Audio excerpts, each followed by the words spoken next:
My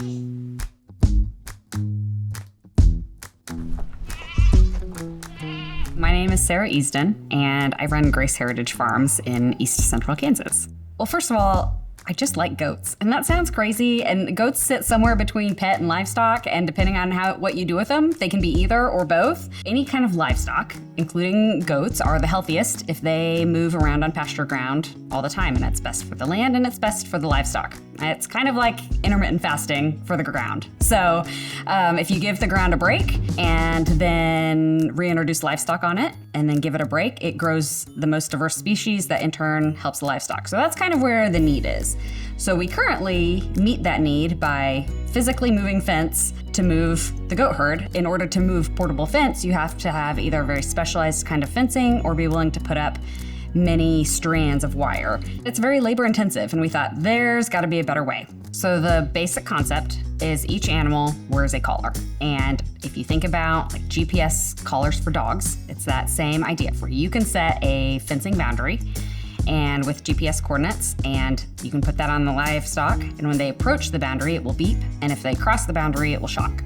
The current technology that is available has that idea, but each collar requires a cellular connection.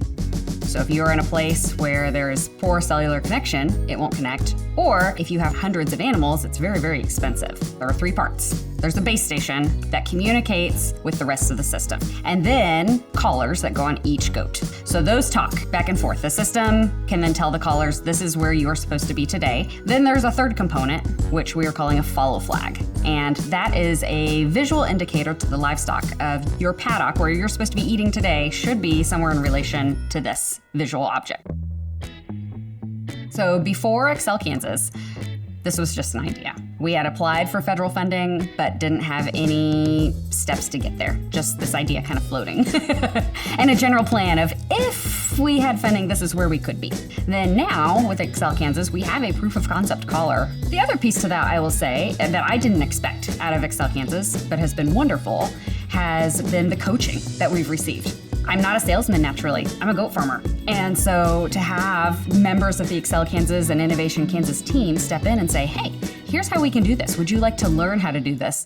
I really feel like the support is there. If I need guidance on how to do whatever the next step is, that I might not even know what the next step is, there's great support to help that happen. We will take this proof of concept collar and trial it on just a few goats, like 3, and see, does it work like we expected? Do we need to go back to the drawing board before we reproduce this? And then the first longer period field trials will be aimed at 40 goats. Beyond that, once we feel like we have a lot of the kinks worked out on a small scale like that, then we have a herd of 300 that we'll move to and trial that. And if that works, then we're ready to start beta testing with other farmers and locations. And so ACCEL-KS has made that possible.